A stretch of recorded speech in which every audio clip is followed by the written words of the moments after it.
What is the key to happiness? Is it more money, a bigger house, fancy cars, another degree to put on your wall?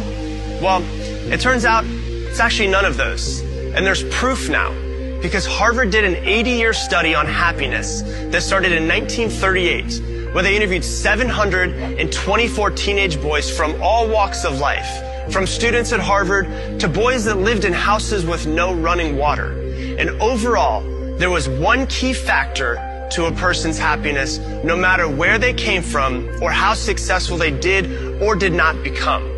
And over the course of 80 years, Harvard found out that the number one thing that mattered the most to an overall happiness that a person had was this: the quality of their relationships. Now, this is not how many friends they had on Facebook or how many people they had stored inside of their cell phones, but the quality and the depth of their closest relationships. And they started this study when these men were in their late teens and kept it going all the way until their deaths, interviewing them every 2 years, and they sat down in their living rooms. They got their medical records. They talked to their doctors. They did brain scans. They interviewed their wives, their children, and over 2,000 of their grandchildren over the course of the years. And over again, they found that happiness or lack of happiness came from their relationships. But there was one interesting finding that the professors did not expect.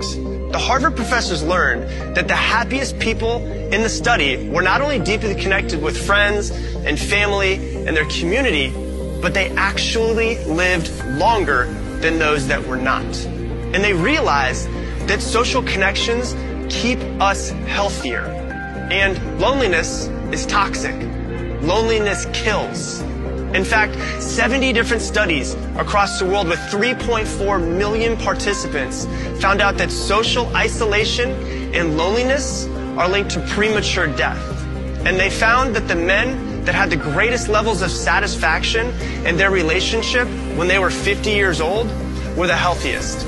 And the ones that had the lowest levels of satisfaction in their relationships at 50, they didn't even make it to their 80s.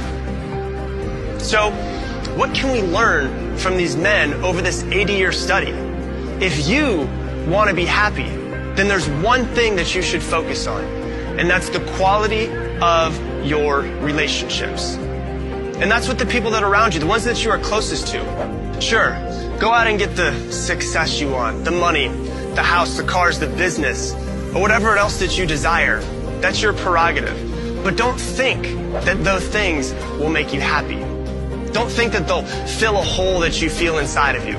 The only thing that can make you truly fulfilled are deep, meaningful, close relationships. So love the ones that are around you and put your relationships first and work on developing them. And the success, the money, the fulfillment, the health, and the happiness will naturally make their way into your life.